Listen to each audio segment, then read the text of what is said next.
Hello అండి అందరికీ welcome back to my channel. Varahidevi నవరాత్రులు రెండో రోజు పూజ అనమాట. ఎలా చేసుకున్నారో చూసేయండి.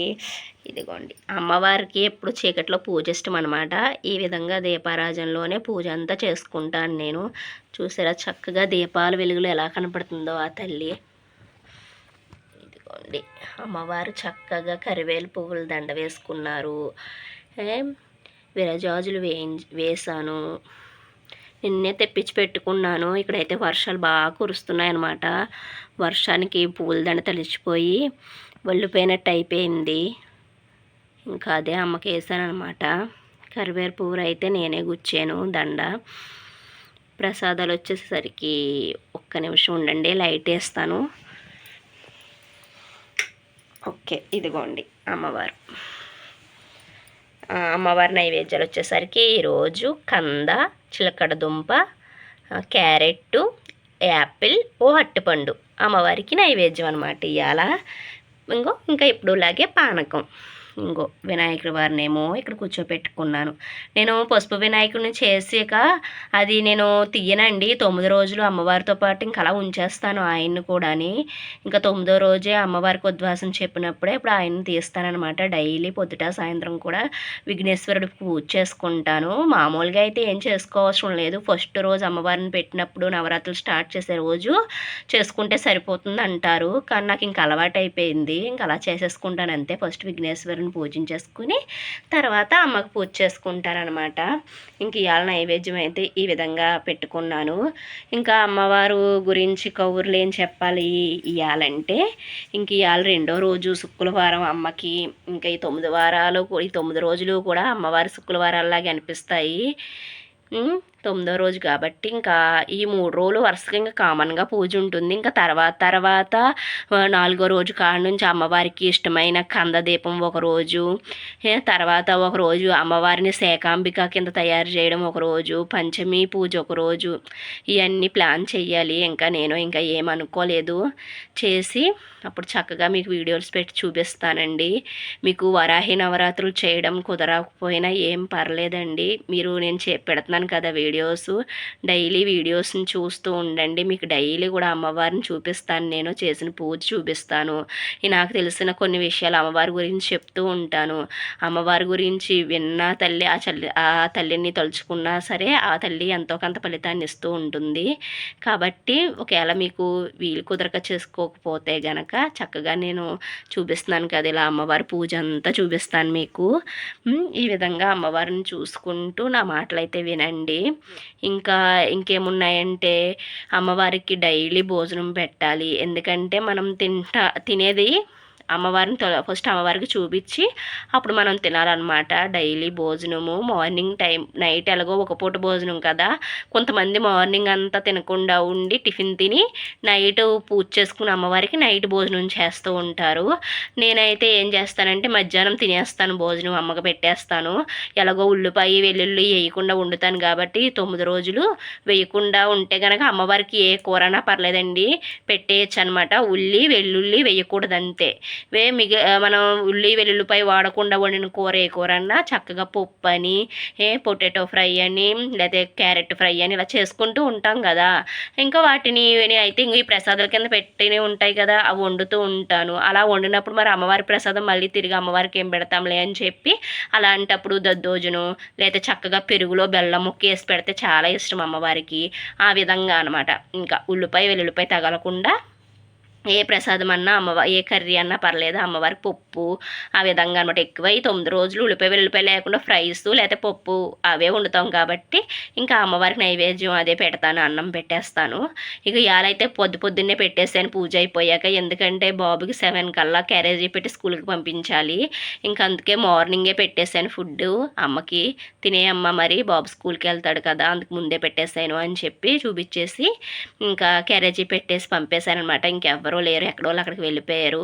ఇంకా ఇన్ని ఉన్నాయి, 7 డేసే ఉన్నాయి.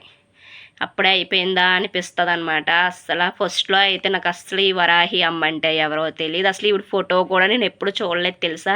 మీరు చెప్తే నమ్ముతారా లేదో కూడా నాకు తెలియదండి. నేను అసలు ఎప్పుడూ కూడా అమ్మవారి ఫోటో కూడా నాకు తెలియదు. కానీ ఏంటంటే ఏమైందంటే ఒకసారి ఇలాగే మా లాస్ట్ ఇయరే ఇవి వరాహి నవరాత్రుల గురించి ఇలా ఫోన్ చూస్తుంటే రేపు వరాహి నవరాత్రులు అనగా నాకు ఈరోజు తెలిసింది. వరాహి నవరాత్రులు అంట ఇలా ఉంటారంట అమ్మవారు అని ఫోటో చూడగానే ఫస్ట్ నాకు చాలా భయం వేసింది అనమాట. ఇప్పుడు ఫేస్ చూడగానే అమ్మో అని చెప్పి అనిపించిందా. కానీ వెంటనే మధ్యాహ్నానికి తెలుసుకున్నాను. సాయంత్రానికి మన్నాడు వరాహి నవరాత్రులు స్టార్ట్ చేస్తాను నేను. అంత పాస్ట్ అనమాట. తల్లి చూడగానే వరాహి నవరాత్రులు అయితే స్టార్ట్ చేసేసాను నేను. కలి అండి చేయనివ్వదనమాట. చాలామంది పాపం చెయ్యాలనుకున్నా కొంతమందికి ఏంటంటే కలి ప్రభావం వల్ల పూజ చేయడానికి కుదరదు అనమాట. అంటే ఏయో ఒక అడ్డు వచ్చేస్తూ ఉంటాయి. లేకపోతే ఎవరికన్నా చెప్పామనుకో పూజ చేస్తున్నామని వాళ్ళు ఏదో ఒకటి అంటాం, లేకపోతే ఇంట్లో చెయ్యొచ్చో లేదో, లేకపోతే మా ఇంట్లో ఎవరో చేసుకోలేదు మనం చేసుకోవచ్చా లేదా, ఆనుమా ఇలాంటివి ఉంటాయా, ఇవన్నీ వచ్చేసి ఆలోచనలు బుర్ర పాడైపోయి చేసుకుందామా అనుకుంటామా, మళ్ళీ ఎందుకులే అని మానేస్తూ ఉంటాము. అదే కలి ప్రభావం అనమాట. చేసుకొని ఎవరు మనకన్నా కష్టాలని బాధలు అనుభవించాల్సిందే మనం అని చెప్పి కలిపురుషుడు యొక్క ఉద్దేశం అనమాట. మరి అమ్మవారు పూజ చేస్తే అవి తగ్గుతాయి కదా, ఎంతో కొంత మనం చేసిన పూజకి ఎంతో కొంత తల్లి ఫలితం ఇస్తుంది కదా, అవి తగ్గిపోతాయి కదా. మరి కలిపురుషుడు యొక్క ప్రభావం మన మీద చూపించదు కాబట్టి మన పూజను ఆపడానికి ఏదో విధంగా ప్రయత్నిస్తూ ఉంటాడు.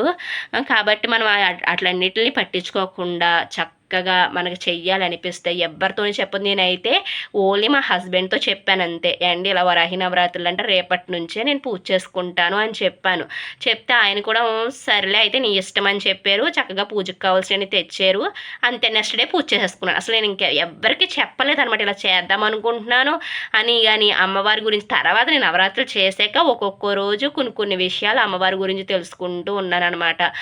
ఈవిడ పేరు వారాహి అని చెప్పి, అలాగే ఈవిడ కాశీపురానికి క్షేత్ర పాలకురాలని చెప్పి, ఈవిడ రాత్రి దేవత అని చెప్పి, అమ్మవారికి ఇష్టమైన ఏమో దుంపలని చెప్పి, అమ్మవారికి ఎర్రటి పూలంటే ఇష్టమని చెప్పి, రాత్రి మాటలు పూజ చేయాలని చెప్పి, దీపారాజన వెలుగులు అమ్మవారిని పూజిస్తే మంచిదని చెప్పి, ఇలా అన్నమాట చాలా విషయాలు ఆ 9 రోజులు తెలుసుకున్నాను అనమాట. తర్వాత ఇంకా అమ్మవారి దయతో అంతా మంచిగా జరిగింది.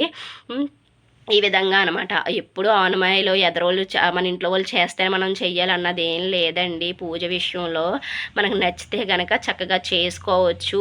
ఇంకా కలసము అఖండ దీపము అయితే నేను ఇది సెకండ్ ఇయర్ అనమాట. ఇంకా థర్డ్ ఇయర్ వచ్చాక అప్పుడు అమ్మవారి దయతో ఆ తల్లి చల్లగా చూస్తే ఇంకా అవి కూడా పెట్టుకుంటాను. ఎలాగో అవి లేకపోయినా అన్ని నిష్టలు అన్ని నియమంగానే ఉంటాను. కింద పడుకోవడం, ఉల్లిపాయ వెల్లుల్లి తినడం మానేయడం, చెప్పులు లేకుండా ఉండడం, ఇవన్నీ మనం పెట్టుకున్నవే అమ్మవారి గురించి. ఇంకా నాకు ఎలాగో నవరాత్రులు అలవాటు కదా, ఇంకా ఈ అమ్మవారి నవరాత్రులు కూడా ఇంకా అవే ఫాలో అవుతూ ఉంటాను నేను. ఈ విధంగా మనకి ఇష్టం అనమాట. అంటే అవే చెయ్యాలని రూల్ లేదు. ఇవి చెయ్యగలుగుతానమ్మా నీ కోసం అని మనం చెప్పుకుని ఫస్ట్ రోజే అమ్మవారికి చెప్పేసుకోవాలి. ఇలా చెప్పులు లేకుండా ఉంటాను, లేకపోతే కింద పడుకుంటాను, ఇలా ఎలాగో మనం ఉల్లిపాయ వెల్లుల్లిపాయ తినను, ఈ విధంగా మనం పెట్టుకున్నవే ఇవన్నీ అమ్మవారికి ఈ మట్టికి నీ పేరు మీద పాటిస్తాను తల్లి అని చెప్పి మనం ఏమైతే చెప్పుకున్నామో అవి పాటిస్తే చాలు అనమాట. ఎవరిష్టం వాళ్ళదండి. ఎవరి మనసుకు నచ్చినట్లు వాళ్ళు పూజించుకోవచ్చు. ఎలా పూజించినా సరే ఆ తల్లి పలికేస్తుంది అనమాట. చాలా చాలా త్వరగా కరుణించే వాటిలో వరాహి అమ్మవారు ఒకటి అనమాట. ఇంకా చెప్పాలంటే ఇంకా చాలా చాలా కవర్లు ఉన్నాయి.